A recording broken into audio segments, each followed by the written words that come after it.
నరకానికి రహదారులకు అడ్డాగా ఈ వేమూరు రోడ్లు తయారైపోయినాయి.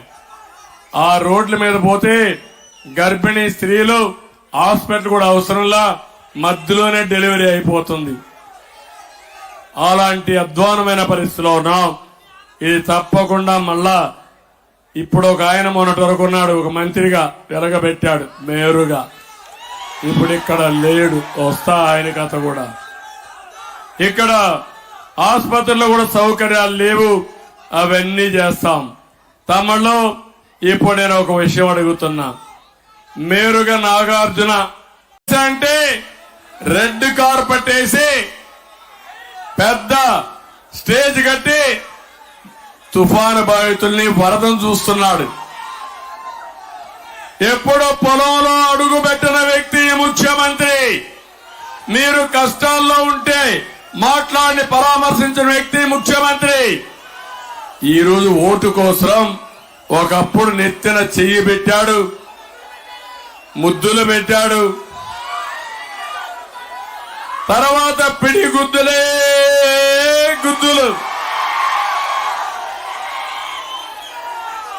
ఇప్పుడు మళ్ళా ఇంతటి వరకు పరదాలు చాటును తిరిగాడు.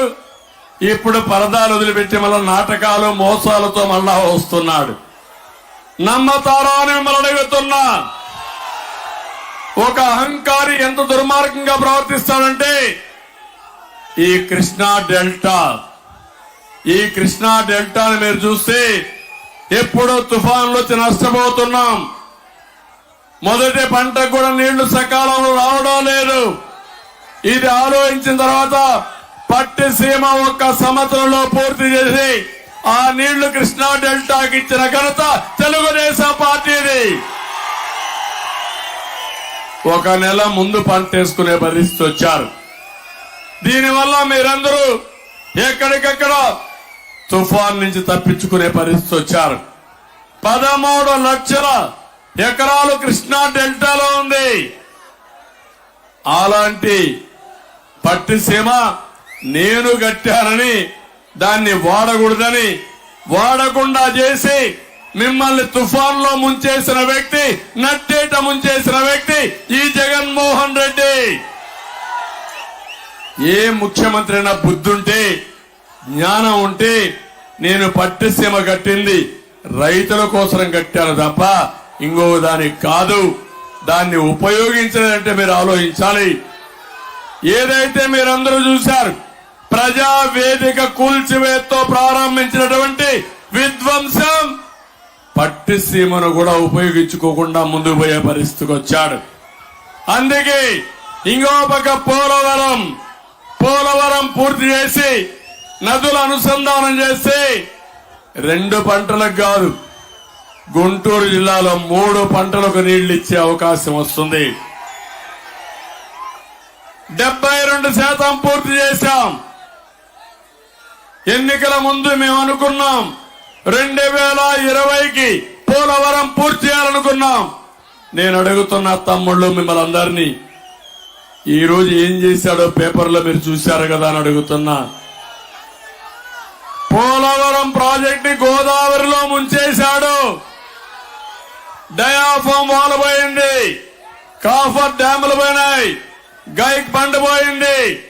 ఒక ఉన్మాది ముఖ్యమంత్రి ఒక అహంభావంతో ఏమీ తెలియకుండా కూడా తెలిసి నటించి మొత్తం నాశనం చేశాడు.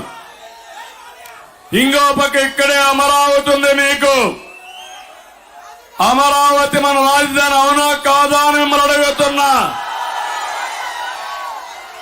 ఒకప్పుడు హైదరాబాద్ అభివృద్ధి చేశాను. ఆ అనుభవంతో అమరావతి కోసం నేను ఒక పిలిపిస్తే నా మీదుండే నమ్మకంతో 35,000 ఎకరాల భూమి 29,000 మంది రైతులు స్వచ్ఛందంగా వచ్చి ముందుకు వచ్చి ఇచ్చారు. ల్యాండ్ పూలింగ్ లో ఇచ్చారు. ఇది ప్రపంచంలో ఎక్కడా జరగలేదు. అది మన విశ్వసనీయత. దుర్మార్గుడు వచ్చాడు, ముందు చెప్పాడు నేను ఈ రాజధాని ఆమోదిస్తా అన్నాడు. కాదు, 3 రాజధానులని 3 ముక్కలు ఆటాడి కడాన అసలు రాజధాని లేకుండా 10 సంవత్సరాలైనా మీ ఇల్లు ఏదంటే, మీ అడ్రస్ ఏదంటే ఆంధ్రప్రదేశ్ చెప్పుకోలేకుండా పోయామంటే మొండె ఉంది, తల మాత్రం లేదు. ఆ తల తీసేసిన దుర్మార్గుడు జగన్మోహన్ రెడ్డి గెలిపిస్తారా అని మిమ్మల్ని అడుగుతున్నా. అలాంటి వాళ్ళకు ఓట్లేస్తామా అని మిమ్మల్ని అడుగుతున్నా. అదే గాని రాజధాని వచ్చుంటే ఈ పిల్లలు చదువుకోవాలంటే హైదరాబాద్, చెన్నై అవసరంలా. దానికంటే ఇంకా బ్రహ్మాండమైన యూనివర్సిటీలన్నీ ఇక్కడే అమరావతిలో వచ్చేది. ఉదయం పోయి చదువుకొని సాయంత్రానికి మీ ఇంటికి వచ్చేవాళ్ళని కూడా తెలియజేస్తున్నా. ఇంకో పక్క మీ పిల్లలు ఇక్కడే ఉద్యోగాలు చేసే అవకాశం వచ్చేది. ఎవరైనా పనులు కావాలంటే ఇక్కడే పోయి పనులు చేసుకునే అవకాశం వచ్చేది. మన యొక్క బాధ ఏంటంటే పాసి పనులు చేసుకోవాలన్నా, మట్టి పనులు చేసుకోవాలన్నా, ఆటో తోలాలన్నా హైదరాబాద్కి వెళ్ళాలి, బెంగళూరుకి వెళ్ళాలి, చెన్నైకి వెళ్ళాలి. ఇదేమి దౌర్భాగ్యం అని మిమ్మల్ని అడుగుతున్నా. అందుకని మళ్ళీ నేను చెప్తున్నా మీ అందరికీ, ఇలాంటి వాడికి ఎలాంటి శిక్ష చేయాలనో 11వ తారీఖున మీరు నిర్ణయం చేయాలి. ఈ ముఖ్యమంత్రి ఎంత మోసగారంటే నా ఎస్సీలు అంటాడు. ఒక విచిత్రమైన వ్యక్తిత్వం ఇది. పాముంది, తాను పెట్టిన గుడ్లదే మింగేస్తున్నావునా కాదా? తన పిల్లలు అదే మింగేస్తున్నావునా కాదా? ఈయన కూడా ఎవరైతే ఓటేశారో వాళ్ళ మీద కాటేస్తాడు. అదే బాధుడే బాధుడు. అవునా కాదా ఆలోచించండి. ఎవరైతే ఈ ముఖ్యమంత్రిని గౌరవించి ఓటేశారో వాళ్ళందరినీ ఎక్కువ వాళ్ళ మాట మాట్లాడుతూ నా ఎస్సీలంటూ వాళ్ళ మీద నెత్తి మీద చేయబెడతాడు భస్మాసుడు మారిగా.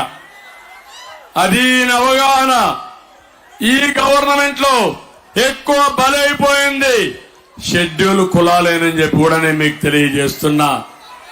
మీరు ఒకసారి చూడండి ఎంతమందిని అవమానించాడు, ఎన్ని విధాలు ఇబ్బంది పెట్టాడు.